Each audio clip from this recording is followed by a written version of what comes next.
My parents' biggest frustration was that I was epically lazy, and if they handed out gold medals for being lazy, I would have won, I assure you, hands down. Because even though I was a slightly chubby kid growing up in a morbidly obese family in Tacoma, Washington, I always knew two things about myself. One day I was going to be rich, and I was going to have six-pack abs. Like, those are the two things, as that kid that was, jiggling his belly thinking, one day I'm not going to have to suck in my gut. When I left for college, my own mother, who'd always been my biggest cheerleader, quietly assumed I was going to fail. But these two guys that were successful entrepreneurs and bodybuilders happened to walk into a class when I was a teacher. And they were just starting a technology startup, and they said, hey, we need a copywriter. Why don't you come be a copywriter? And so I was just young enough and just dumb enough, and I went all in. They literally put me in the room with all the computer servers.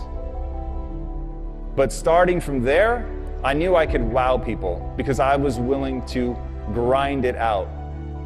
And we all have a superpower, and my superpower may be the willingness and ability to endure suffering. I had suffered a lot. I hadn't taken a day off in like 6.5 years because I was so hell-bent to get rich. And then I realized, almost 8.5 years in, I'd finally had enough. I had hit my breaking point from suffering, and I got so mad, and I was so unwilling to do it anymore. And then I turned to my partners and I say, I'm completely miserable, I quit. I realized the reason I was living the cliche of money can't buy happiness. Along the way, had become so myopically focused on this promise I had made to myself as a kid that I never stopped to ask, why do I want to get rich? The questions you ask yourself will determine the course of your life. I had been asking myself, what do I need to do to get rich? And it left me really unhappy. So I changed the question, and I started asking, what would I do and love every day, even if I were failing? Life is too short. This is your one go-round. So what are we going to do? We're going to build a company that's predicated on value. We're going to build a company that's predicated on passion. I started thinking about my mom and my sister, but they were profoundly overweight. I started thinking about my uncle who ate himself to death when I was 12 years old, and how much that scared me, and it made me sad. And it made me sad to see that there were millions, if not more than 1 billion people that were in the same kind of abusive relationship with food that my mom and my sister were.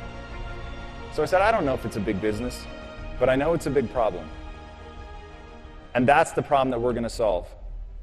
And so we decided to build a totally new kind of company. We started Quest Nutrition in 2010, just as we were coming out of the Great Recession. I was wearing a hairnet and a lab coat every day, and my employees were former gang members, ex-drug dealers, felons. We were in Compton, and we literally told everybody in the neighborhood, I don't care if you've been convicted of a crime. I just want to know if you're willing to bust your ass to change your life. And if you are, you're going to get an interview. And I'm not going to ask for your resume. I don't care about your resume. Your resume tells me where you've been.